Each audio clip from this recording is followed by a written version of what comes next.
اب آیت نمبر 36 سورہ توبہ کی، یہ بھی ایک کریٹیکل آیت ہے 12 مہینوں کے حوالے سے، اور جو حرمت والے 4 مہینے ہیں ان کا بھی ذکر ہے، اور جو مشرکین عرب نے اپنی خود ساختہ شریعت کے اندر جنگوں کو حلال کرنے کے لیے حرمت کے مہینوں کو آگے پیچھے کر دیتے تھے، ان کی بھی ٹوٹی پھوٹی شریعت کے اندر 4 حرمت والے مہینے تھے جن میں جنگ کرنا منع تھا، لیکن جب ان کا دل کرتا تھا ان مہینوں میں جنگ کرنے تو کہتے تھے ٹھیک ہے جی اس دفعہ جو محرم کا مہینہ ہے نا وہ رمضان کی جگہ پہ ہم شفٹ کرتے ہیں۔ اب یہ تو نہیں ہو سکتا کہ محرم کے مہینے کو آپ رمضان میں شفٹ کر دیں، تو یوں وہ مہینوں کو آگے پیچھے کرتے رہتے تھے۔ اس کا ذکر یہاں پہ آ رہا ہے، اللہ تعالیٰ نے کہا یہ کفر ہے جو یہ کر رہے ہیں، انہوں نے اللہ کی شریعت کو بدلا ہے۔ اللہ کے نزدیک یہ بہت سینسٹیو ایشو ہے اس حوالے سے، حرمت والے جو مہینے ہیں وہ بخاری مسلم دونوں میں حدیث ہے کہ حرمت والے مہینے 4 ہیں، 3 کنزیکٹیو ہیں، ذوالقعدہ، ذوالحجہ اور محرم، اور چوتھا رجب۔ نبی اسلام نے جو اپنے آخری خطبات میں سے ایک خطبہ ہے نا جو حجۃ الوداع کے موقع پر ایک آپ نے خطبہ دیا تھا میدان عرفات میں، اور اس سے اگلے دن 10 ذوالحجہ یوم النحر قربانی کے دن منا میں ایک خطبہ آپ نے دیا تھا، وہ خطبہ بخاری مسلم دونوں میں آیا، جس میں نبی اسلام نے پوچھا تھا کہ بتاؤ آج کون سا دن ہے، یہ کون سا مہینہ ہے، یہ کون سا شہر ہے، اور صحابہ کرام خاموش رہے، اور انہوں نے کہا اللہ اور اس کا رسول بہتر جانتے ہیں۔ اور صحابہ کہتے ہیں ہم اس لیے کہہ رہے تھے کہ ہمیں یہ گمان ہوا کہ شاید نبی الاسلام آج کے دن، مہینے اور اس جگہ کا نام نہ بدل دیں کہیں، اس لیے ہم نے کہا اللہ اس کا رسول بہتر جانتے ہیں۔ تو پھر آپ نے فرمایا کیا یہ ذوالحجہ کا حرمت والا مہینہ نہیں ہے؟ کیا یہ شہر مکہ حرمت والا شہر نہیں ہے؟ اور آج کا یہ دن یوم النحر 10 ذوالحجہ کا دن، یہ بابرکت دن اللہ کے نزدیک حرمت والا دن نہیں ہے؟ سب نے کہا بلا یا رسول اللہ۔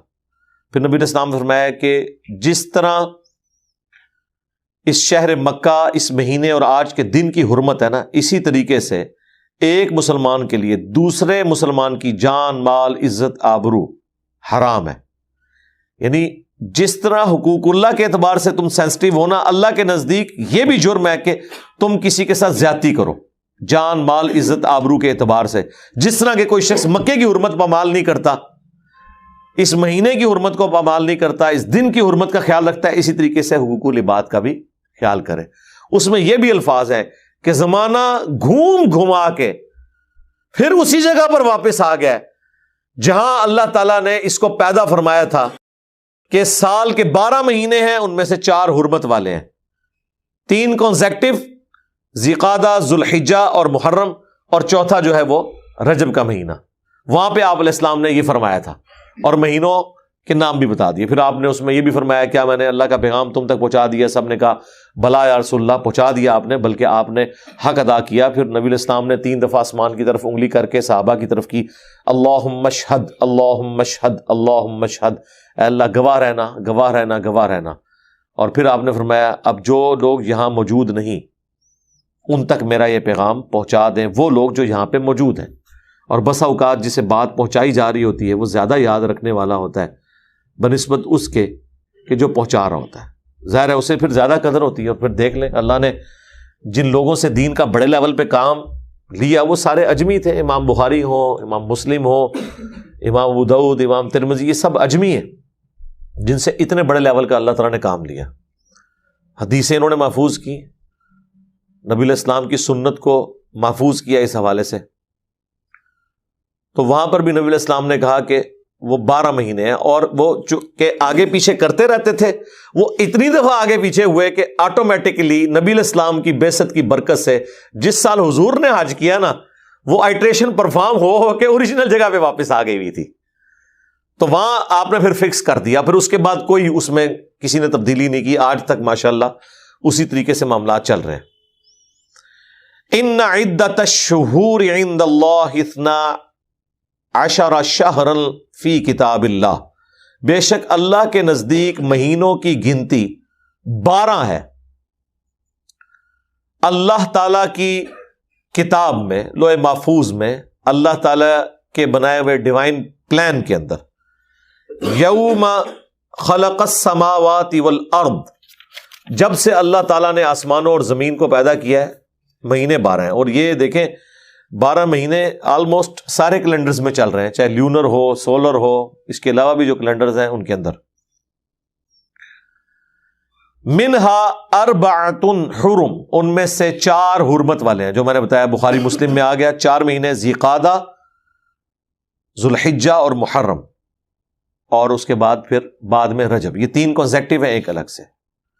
ذالک الدین القیم، یہ ہے اللہ تعالیٰ کا قائم کردہ دین، یہ اللہ تعالیٰ کی شریعت ہے۔ فلا تظلموا فیہن، تو اس میں ظلم نہ کرنا ان مہینوں میں، انفسکم، اپنے آپ پر، یعنی شریعت نے جو پابندیاں ان مہینوں میں لگائی ہیں اسے آپ نے وائلیٹ نہیں کرنا۔ سب سے بڑی پابندی یہ تھی کہ آپ نے ان مہینوں میں جنگ نہیں کرنی، ایون جنگ صفین روک دی گئی تھی حرمت والے مہینے کی وجہ سے۔ اب تو ایسے کوئی خیال ہی نہیں ہوتا، یعنی کہیں اسلامی حکومتوں کو خیال ہی نہیں ہوتا کہ یہ جو اپنی جنگیں یا آپریشنز لانچ کر رہے ہیں یہ حرمت والے مہینوں میں ہے بھی ہے یا نہیں، ان چیزوں کا خیال نہیں رکھا جاتا۔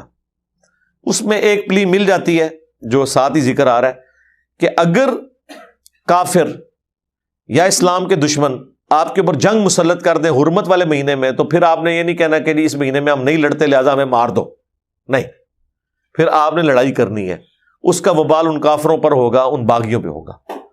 وَقَاتِلُوا الْمُشْرِكِينَ كَافَّةً، اور جنگ کرو مشرکین کے ساتھ پورے زور کے ساتھ، كَمَا يُقَاتِلُونَكُمْ كَافَّةً، جس طرح کہ وہ سب کے سب تمہارے ساتھ جنگ پر آمادہ ہوتے ہیں، تم بھی پوری اپنی تسلی کرو۔ وَاعْلَمُوا، اور جان لو، أَنَّ اللَّهَ مَعَ الْمُتَّقِينَ، بے شک اللہ تعالیٰ تقوی کی روش اختیار کرنے والوں کے ساتھ ہے۔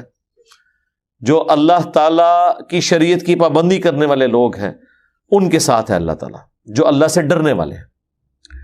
انما النسیء زیادۃ فی الکفر، حرمت والے مہینوں کو ہٹا دیتے ہیں اور اضافہ کرنا ہے کفر میں۔